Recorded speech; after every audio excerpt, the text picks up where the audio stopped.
Assalamualaikum warahmatullahi wabarakatuh. Alhamdulillahirabbil alamin. Wassalatu wassalamu ala asyrafil anbiya'i wal mursalin nabiyina Muhammadin wa ala alihi wa ashabihi ajma'in, amma ba'd. Para pemirsa yang dirahmati Allah Subhanahu wa taala, satu hari ada seorang lelaki datang kepada Nabi sallallahu alaihi wasallam. Kemudian lelaki tersebut bertanya dan mengatakan kepada Nabi SAW, "Idzni wa aujiz." Wahai Rasul, berikanlah aku nasihat dan ringkaskanlah nasihat itu untuk aku. Lalu kemudian Nabi SAW mengatakan, "Idza qumta fi salatika fasalli salata muwaddi'in wa la tatakallam bi kalamin ta'tadhiru minhu ghada wa ajmi'il ya'sa amma fi aidin nas." Nabi SAW mengatakan, "Idza qumta fi salatika fasalli salata muwaddi'in." Apabila engkau bangkit untuk melaksanakan salat, maka laksanakanlah salat tersebut seakan-akan engkau akan berpisah dari dunia ini. Wala tatakallam bi kalamin ta'tadhiru minhu ghada. Yang kedua, kata Nabi SAW, janganlah engkau berbicara yang nanti penyesalannya akan engkau tuai di hari kiamat. Kemudian yang ketiga, wa ajmi'il ya'sa amma fi aidin nas, dan berputus asalah dari apa yang ada di tangan manusia. Para pemirsa yang dirahmati oleh Allah Subhanahu wa taala, dalam hadis ini terdapat pelajaran yang sangat penting bagi kita selaku umat Islam. Yang pertama, Nabi SAW mengatakan kepada orang tadi yang juga sekaligus kepada kita, seluruh umat Nabi Muhammad SAW, "Idza qumta fi salatika fasalli salata muwaddi'in." Apabila engkau salat, maka salatlah seperti salatnya orang yang ingin berpisah dari dunia ini. Ini Nabi SAW memerintahkan kepada kita agar kita sholat seakan-akan kita ingin berpisah dari dunia ini. Yani bagaimana kita melaksanakan sholat ini sesuai dengan contoh Nabi SAW. Kita laksanakan sholat ini dengan penuh kekhusyuan. Kita laksanakan kewajiban-kewajibannya, yang sunnah-sunnahnya. Kemudian rukun-rukun dari sholat tersebut kita laksanakan. Sehingga apa? Sehingga sholat yang kita laksanakan sesuai dengan apa yang Allah perintahkan dan Rasulnya perintahkan. Karenanya, para pemirsa yang dirahmati oleh Allah Subhanahu wa taala, Nabi SAW pernah bersabda dalam hadisnya yang lain, "Wa ju'ilat qurratu 'aini fis shalah." Dan dijadikanlah penyejuk pandanganku dalam salat. Jadi Nabi SAW sangat menikmati salat beliau. Ibadah yang beliau lakukan beliau nikmati. Berbeda dengan sebagian kita sekarang ini ketika melaksanakan salat, ketika melaksanakan ibadah-ibadah yang lain, yang kosong dari kekhusyuan kepada Allah Subhanahu wa taala, ketundukan kepada Allah Subhanahu wa taala, keimanan kepada Allah Subhanahu wa taala. Salat yang kita lakukan hanya sebatas ruku, sujud, kemudian berdiri tanpa ada ketundukan, tadabbur terhadap apa yang kita baca dalam salat kita. Karenanya Syekh Ibnu Utsaimin rahimahullah, beliau mengatakan kepada kita bahwasanya kalau seandainya seorang itu sholat sesuai dengan apa yang diperintahkan oleh Allah dan Rasulnya, dan dia khusyuk, maka dia keluar dari sholatnya dalam kondisi imannya bertambah kepada Allah Subhanahu wa taala.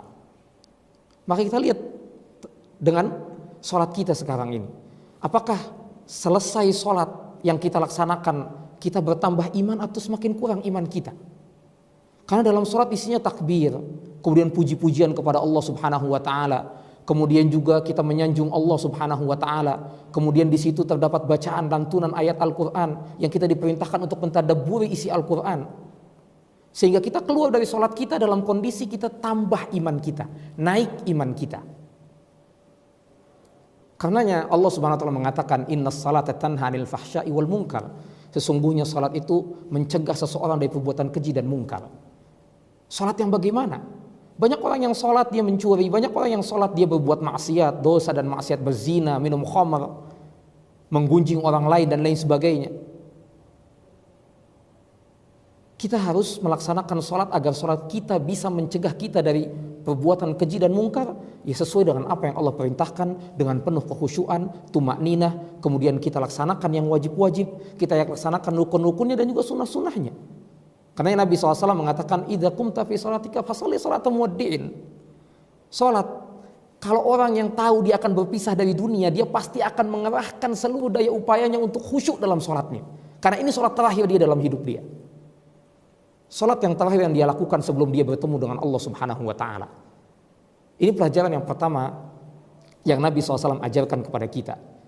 Kemudian yang kedua, Nabi SAW mengatakan, wala tatakallam bikalamin ta'tadhiru minhu ghada. Jangan engkau berbicara dengan satu pembicaraan yang engkau akan sesali nanti pembicaraan tersebut. Di sini kata para ulama, termasuk di dalamnya Imam Ali Al-Qari dalam kitab beliau Mirqatul Mafatih, beliau mengatakan bahwasanya apa? Ghada di sini yaumul qiyamah. Jangan sampai kita berbicara dengan satu pembicaraan yang kita akan selesai nanti di hari kiamat ketika kita bertemu dengan Allah Subhanahu wa taala. Kita akan mempertanggungjawabkan semua apa yang kita katakan di dunia ini. Allah mengatakan ma yalfidhu min qaulin illa ladaihi raqibun atid. Tidak ada satupun kata-kata yang keluar melainkan akan dicatat oleh malaikat pencatat. Karenanya Imam Al-Hasan Al-Basri rahimahullah, beliau mengatakan lisanul aqil wara'a qalbihi idza arada an yatakallam tafakkara fa in kana lahu takallam wa in kana alaihi amsak. Lisannya orang yang berakal itu di bawah perintah hatinya. Kalau seandainya dia ingin mengucapkan satu perkataan, satu pembicaraan, maka dia berpikir terlebih dahulu. Kalau seandainya pembicaraan itu menguntungkan dia, membawa kebaikan untuk dia, maka apa? Maka dia berbicara. Tapi kalau seandainya perkataan yang akan dia ucapkan itu justru malah menjadi bumerang buat dia, maka dia diam dan tidak mengatakan sesuatu apapun. Satu hari Aisyah radhiyallahu anha mengatakan kepada Nabi sallallahu alaihi wasallam, hasbuka min safiyyata kadza wa kadza, ta'ni qasirah. Faqala an-nabiy sallallahu alaihi wasallam, laqad qulti kalimatan law muzijat bima'il bahri lamazajatha. Satu hari Aisyah radhiyallahu anha berkata kepada Nabi sallallahu alaihi wasallam, Aisyah ingin memberikan sifat kekurangan yang dimiliki oleh Safiyah, istri Nabi sallallahu alaihi wasallam. Apa kata Aisyah? Wahai Nabi, Safiyah itu pendek. Safiyah itu pendek. Kemudian kata Nabi sallallahu alaihi wasallam, laqad qulti kalimatan, wahai Aisyah, engkau telah mengatakan satu perkataan yang apabila perkataan tersebut dicampurkan dan ditumpahkan ke air laut, maka niscaya air laut akan berubah rasa dan baunya. Akan berubah rasa dan baunya. Lihat di sini para pemirsa, Aisyah radhiyallahu anha hanya mengatakan Safiyah itu pendek.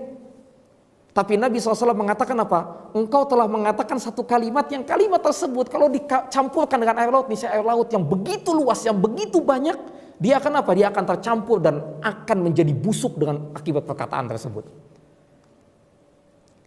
Ini baru kalimat pendek. Yang itu pada hakikatnya menggunjing orang lain, menghina dengan kalimat pendek. Apalagi kenyataannya kalau kita lihat sekarang kaum muslimin, mereka mencaci, menghina, menggibah dan menggunjing dengan perkataan-perkataan yang tidak senonoh. Perkataan-perkataan yang tidak ada etikanya dalam agama. Perkataan yang kurang adab. Bahkan majlis-majlis mereka penuh dengan pergunjingan. Bahkan kalau kita lihat dari kondisi dari diri kita, kemudian juga masyarakat kita, bagaimana seorang itu melakukan riba, gunjingan, kemudian juga mendukung hal-hal yang demikian dan tidak mau lepas.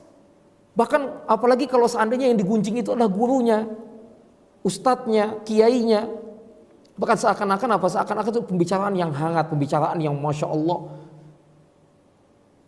Ini Aisyah mengatakan pendek, apalagi kita yang mengatakan sesuatu perkataan yang masya Allah, yang tidak tahu akibatnya kita nanti. Makanya Nabi SAW mengatakan innal abda la yatakallamu bil kalimah min sakhatillah la yulqilaha balan yahwi biha fi jahannam.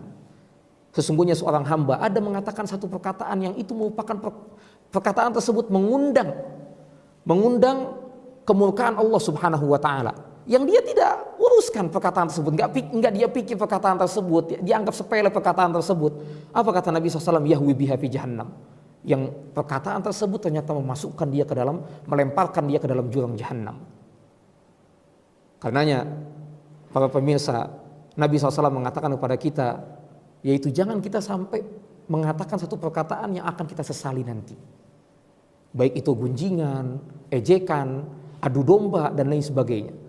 Kemudian yang ketiga, yaitu Nabi SAW mengatakan wa ajmi'il ya'sa amma fi aidin nas, dan putus asalah engkau dari apa yang ada di tangan manusia. Kita seharusnya menggantungkan harapan kita kepada Allah, menggantungkan semua yang ada kepada Allah SWT, bukan kepada manusia. Kesedihan dan kesenangan kita jangan kita sekali-kali gantungkan kepada apa yang ada di tangan manusia. Kita tidak boleh mengharap apa yang ada di tangan manusia. Semuanya telah Allah berikan rezeki. Si fulan mendapatkan kekayaan, si fulan mendapatkan kemiskinan, semuanya sudah mendapatkan rezeki dan ketentuan dari Allah Subhanahu wa taala. Tinggal bagaimana kita mensyukuri. Kita tidak boleh mengharap dan melihat, bahkan menginginkan apa yang ada di tangan manusia. Kita harus mengharap kepada Allah, meminta hanya kepada Allah, dan juga menginginkan apa yang ada di tangan Allah Subhanahu wa taala. Karena ketika kita mengharap kepada Allah Subhanahu wa taala, hanya menginginkan apa yang ada di tangan Allah Subhanahu wa taala, maka kita akan menjadi manusia yang mulia. Berbeda ketika kita menginginkan apa yang ada di tangan manusia, kemudian juga kita mengharapkan apa yang ada di tangan manusia, kita menjadi manusia yang rendah dan hina. Sedangkan manusia tidak memiliki apa-apa. Manusia tidak tahu apa yang maslahat untuk kita, manusia tidak tahu keinginan kita, manusia tidak tahu apa yang kita ingin dan kita inginkan dalam kehidupan ini. Maka di sini jangan sampai sekali-kali kita mengharapkan sesuatu apa yang di tangan manusia. Dalam hadis yang lain Nabi SAW mengatakan warda bima qasamallahu lak takun agnan nas. Ridholah terhadap apa yang Allah bagi, yang Allah berikan untukmu, sehingga engkau pun menjadi manusia yang paling kaya. Manusia yang paling kaya adalah manusia yang kaya hati. Dia tidak mengharapkan sesuatu apapun kepada manusia. Mudah-mudahan yang singkat ini bermanfaat. Wassalamualaikum warahmatullahi wabarakatuh.